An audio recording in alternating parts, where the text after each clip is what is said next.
അനുഗ്രഹിക്കപ്പെട്ട നല്ല സമയത്തിനായി ഞാൻ ദൈവത്തെ സ്തുതിക്കുന്നു, സ്തോത്രം ചെയ്യുന്നു. ദൈവവചനം ശ്രവിച്ചുകൊണ്ടിരിക്കുന്ന എല്ലാ ദൈവമക്കൾക്കും വീണ്ടും വരാമെന്ന് അരുളി ചെയ്തവനായ കർത്താവായ യേശു ക്രിസ്തുവിൻ്റെ ധന്യനാമത്തിൽ ഞാൻ എൻ്റെ സ്നേഹവന്ദനം അറിയിക്കുന്നു. ഇന്നത്തെ അല്പസമയത്തെ ചിന്തയ്ക്കായി 125 സങ്കീർത്തനം 1-2 വാക്യങ്ങൾ നമുക്ക് വായിക്കാം. യഹോവയിൽ ആശ്രയിക്കുന്നവർ കുലുങ്ങാതെ എന്നേക്കും നിൽക്കുന്ന സിയോൻ പർവ്വതം പോലെയാകുന്നു. പർവ്വതങ്ങൾ യെരുശലേമിനെ ചുറ്റിയിരിക്കുന്നു. യഹോവ ഇന്നു മുതൽ എന്നേക്കും തൻ്റെ ജനത്തെ ചുറ്റിയിരിക്കുന്നു. അനുഗ്രഹിക്കപ്പെട്ട വേദവാക്യങ്ങളാണ് നാം കേട്ടത്.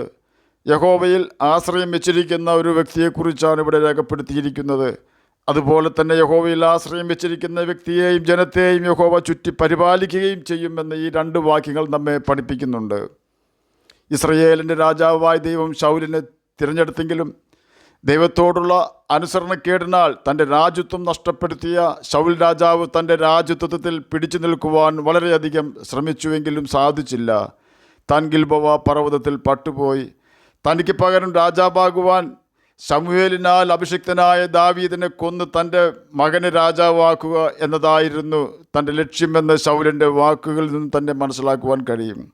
എന്നാൽ ദൈവാത്മാവ് നഷ്ടപ്പെട്ടവനും ദൈവത്തെ അനുസരിക്കാത്തവനുമായ ശൗലിനെ ദാവീദിനെ കൊല്ലുവാൻ കഴിഞ്ഞില്ല എന്ന് തന്നെയല്ല, ശൗലും തൻ്റെ മക്കളും ഗിൽബോവ പർവ്വതത്തിൽ തകർന്നടിയുകയും ദാവീദ് രാജാവാകുകയും ചെയ്തു. ശൗൽ ദൈവത്തിൽ ആശ്രയിച്ചില്ല, അവൻ മന്ത്രവാദികളിൽ ആശ്രയിച്ചു. അതുകൊണ്ട് അവനും അവൻ്റെ തലമുറകളും നശിച്ചുപോയി. ദാവീദ് ബത്ശബയോടുള്ള ബന്ധത്തിൽ പാപം ചെയ്തുവെങ്കിലും അതുകൂടാതെ സകലത്തിലും ദൈവത്തെ അനുസരിക്കുകയും ആശ്രയിക്കുകയും ചെയ്തു. അതുകൊണ്ട് തന്നെ അവനെ ദൈവം രാജസ്ഥാനത്ത് ഉറപ്പിച്ചു.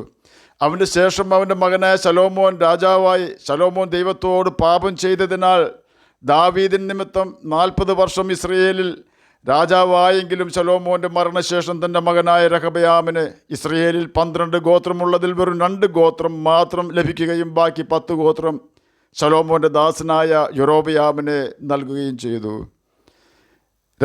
രഹബയാമിന് ലഭിച്ച 2 ഗോത്രത്തിലായിരുന്നു യെരുശലേം ദേവാലയം നിന്നിരുന്നത്. യൊരോബയാമിൻ്റെ 10 ഗോത്രങ്ങളിലുള്ള ജനം യഹോവയെ ആരാധിക്കുവാൻ യെരുശലേമിൽ ആലയത്തിലേക്ക് ചെല്ലുമ്പോൾ യഹൂദ രാജാവിനോട് കൂറു പുലർത്തുമെന്ന ഭയത്താൽ വടക്കേ രാജ്യമായ ഇസ്രയേലിൻ്റെ 10 ഗോത്രത്തിൻ്റെ രാജാവ് യൊരോബയാം 2 കാളക്കുട്ടിയെ വാർത്തുണ്ടാക്കി ജനത്തെ യെരുശലേമിലേക്ക് പോകുവാൻ സമ്മതിക്കാതിരുന്നു. ആ കാളക്കുട്ടിയെ ആരാധിക്കുവാൻ ജനത്തെ അവർ നിർബന്ധിച്ചു. തെക്കേ ദേശമായ യഹൂദ രാജ്യത്തിൻ്റെ രാജാവായ രഹബയാമിൻ്റെ ശേഷം അവൻ്റെ മകനായ അബിയാവ് രാജാവായി. ഈ സമയത്ത് ഇസ്രയേൽ രാജാവായ യൊരോബയാം 8 ലക്ഷം പട്ടാളക്കാരുമായി യഹൂദ രാജ്യത്തോട് യുദ്ധം ചെയ്യുവാൻ വന്നപ്പോൾ യഹൂദ രാജാവായ അബിയാവ് വെറും 4 ലക്ഷം പട്ടാളക്കാരുമായി അതിനെ നേരിട്ടു. യുദ്ധത്തിന് ഇറങ്ങുന്നതിന് മുമ്പ് അബിയാവ് യൊരോബയാമിനോട് വിളിച്ചു പറഞ്ഞതാവിത്: ഞങ്ങളുടെ ദൈവമോ യഹോവയാകുന്നു, അവനെ ഞങ്ങൾ ഉപേക്ഷിച്ചിട്ടില്ല. യഹോവയ്ക്ക് ശുശ്രൂഷ ചെയ്യുന്ന പുരോഹിതന്മാരായിട്ട് അഹ്റോൻ്റെ പുത്രന്മാർ ഞങ്ങൾക്കുണ്ട്. ലേവ്യരും തങ്ങളുടെ വേല നോക്കി വരുന്നു.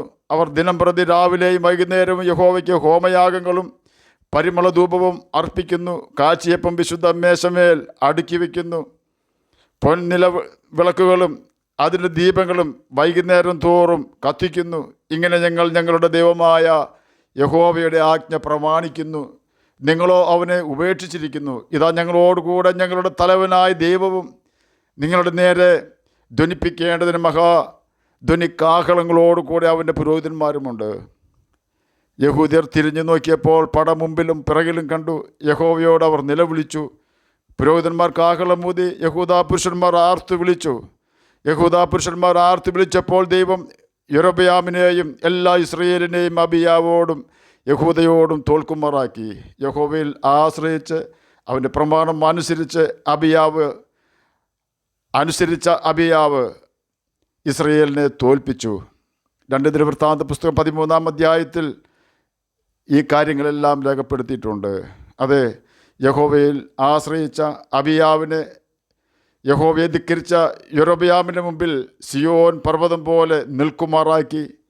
നാം ദൈവത്തെ ആശ്രയിക്കുക എന്ന് പറഞ്ഞാൽ നാം എങ്ങനെ ജീവിക്കണമെന്ന് ദൈവം ആഗ്രഹിക്കുന്നു അപ്രകാരം ജീവിക്കുകയും ദൈവത്തിൻ്റെ ഉദ്ദേശങ്ങൾ എന്തെല്ലാമാണോ അത് നിവർത്തിക്കുന്നതിന് നാം തയ്യാറാവുകയും ചെയ്യുക എന്നാണ് അർത്ഥം. 2 ദിനവൃത്താന്ത പുസ്തകം 13 അധ്യായം 1 മുതൽ 22 വരെയുള്ള വേദഭാഗങ്ങൾ വായിച്ചാൽ ദൈവത്തിൽ ആശ്രയിച്ച അബിയാവിന് വേണ്ടി ദൈവം എന്ത് ചെയ്തു എന്ന് വ്യക്തമായി പഠിക്കുവാൻ കഴിയും. എന്നെ കേൾക്കുന്ന പ്രിയ ദൈവമകനെ, ദൈവമകളെ, ഒരുപക്ഷെ അബിയാവ് നേരിട്ടതുപോലൊരു സൈന്യത്തെ നമുക്ക് നേരിടുവാൻ ഉണ്ടായിരിക്കുകയില്ല. എന്നാൽ അതിനേക്കാൾ വലിയതോ ചെറിയതോ ആയ പ്രശ്നങ്ങൾ നമ്മുടെ മുമ്പിൽ ജയഭേരി മുഴക്കുന്നുണ്ടോ? നാം ആ പ്രശ്നങ്ങളെ നോക്കി ഭയപ്പെടേണ്ട. ദൈവമുഖത്തേക്ക് നോക്കൂ, വിടുതൽ ഉറപ്പാണ്. എന്നാൽ ഒരു കാര്യം നാം ഉറപ്പ് വരുത്തിയിരിക്കണം. അബിയാവ് പറഞ്ഞതുപോലെ ഞാൻ യഹോവയുടെ പ്രമാണങ്ങൾ അനുസരിക്കുന്നുവെന്ന് പറയുവാൻ തക്കവണ്ണം നാം വചനത്തോട് കൂറും അനുസരണവും കാണിക്കണം. അങ്ങനെയായാൽ ക്രൂശിക്കപ്പെട്ടവനായ കർത്താവ് നമ്മോട് കൃത്യമായി സംസാരിക്കും. ഞാൻ നിന്നെ സൗഖ്യമാക്കുന്ന യഹോവയാകുന്നു. പുറപ്പാട് പുസ്തകം 15 അധ്യായം 26 വാക്യത്തിലാണ് ഇത് രേഖപ്പെടുത്തിയിരിക്കുന്നത്. മിസ്രയീമ്യർക്ക് വരുത്തിയ ഒരു വ്യാധിയും നിനക്ക് വരുത്തുകയില്ല എന്നാണ് ആ വാക്യത്തിൽ തുടർന്ന് രേഖപ്പെടുത്തിയിരിക്കുന്നത്. നിൻ്റെ വശത്ത് 1000 പേരും നിൻ്റെ വലത്തുവശത്ത് 10,000 പേരും വീഴും, എങ്കിലും അവർ നിന്നോട് അടുത്തു വരികയില്ല എന്ന് 91 സങ്കീർത്തനം 7 വാക്യത്തിൽ രേഖപ്പെടുത്തിയിരിക്കുന്നു. കൊല്ലനെ ഞാൻ സൃഷ്ടിച്ചിരിക്കുന്നു, അവൻ്റെ ആലയിൽ ഒരു ആയുധവും നിനക്ക് ഫലിക്കുകയില്ല എന്ന് യെശയ്യാ പ്രവചനം 54 അധ്യായം 16 17 വാക്യങ്ങളിൽ രേഖപ്പെടുത്തിയിരിക്കുന്നു. നാം മൂലം ആരും വേദനിക്കുന്നില്ല എന്ന് നാം ഉറപ്പ് വരുത്തി ജീവിക്കണം. അങ്ങനെയായാൽ നമുക്ക് ചുറ്റും യഹോവ തീമതിലായിരിക്കുമെന്ന് സഖരിയാ പ്രവചനം 2 അധ്യായം 5 വാക്യത്തിൽ രേഖപ്പെടുത്തിയിരിക്കുന്നു. ഒരിക്കലും ഒരു മനുഷ്യനും ഒരു പ്രശ്നവും നമ്മുടെ മുമ്പിൽ സ്ഥിരമായി നിൽക്കുവാൻ സ്വർഗത്തിലെ ദൈവം അനുവദിക്കുകയില്ല എന്ന് സാരം. ഇത് പ്രപഞ്ച സൃഷ്ടാവായ കർത്താവായ യേശു ക്രിസ്തുവിൻ്റെ വാഗ്ദാനമാണ്. ആകയാൽ നമുക്ക് ദൈവത്തിൻ്റെ പ്രമാണം അനുസരിച്ചുകൊണ്ട് നിത്യജീവനാവകാശികളായി തീരാം. അതിന് കർത്താവ് നമ്മെ സഹായിക്കട്ടെ എന്ന് പ്രാർത്ഥിച്ചുകൊണ്ട് ഞാൻ എൻ്റെ വാക്കുകളിൽ നിന്ന് വിരമിക്കുന്നു. നമുക്ക് പ്രാർത്ഥിക്കാം. ഞങ്ങളെ സ്നേഹിക്കുന്ന സ്വർഗീയ പിതാവേ, നല്ല വചനത്തിനായി ഇങ്ങനെ സ്തുതിക്കുന്നു, സ്തോത്രം ചെയ്യുന്നു. എന്നെ കേൾക്കുന്ന ഏതെങ്കിലും പ്രിയപ്പെട്ടവർ സമാധാനമില്ലാതെ ആയിരിക്കുന്നെങ്കിൽ അങ്ങ് അവർക്ക് സമാധാനം കൊടുക്കണമേ. ഏതെങ്കിലും പ്രതിസന്ധികൾ തരണം ചെയ്യുവാൻ സാധിക്കാതെ പ്രയാസപ്പെടുന്നെങ്കിൽ അങ്ങ് അവർക്ക് വേണ്ടി വാദിക്കണമെന്ന് ഞാൻ പ്രാർത്ഥിക്കുന്നു. രോഗത്താൽ ഭാരപ്പെടുന്നവർക്ക് രോഗസൗഖ്യം കൊടുക്കണമേ. പഠിക്കുന്ന കുഞ്ഞുങ്ങൾക്ക് പഠിക്കുവാനുള്ള ബുദ്ധിയും ജ്ഞാനവും ഓർമ്മശക്തിയും കൊടുക്കണമേ. പ്രാർത്ഥന കേട്ടതിനായി സ്തോത്രം, യേശുവിൻ്റെ നാമത്തിൽ തന്നെ ആമേൻ. കർത്താവ് എല്ലാവരെയും അനുഗ്രഹിക്കട്ടെ. സ്തോത്രം.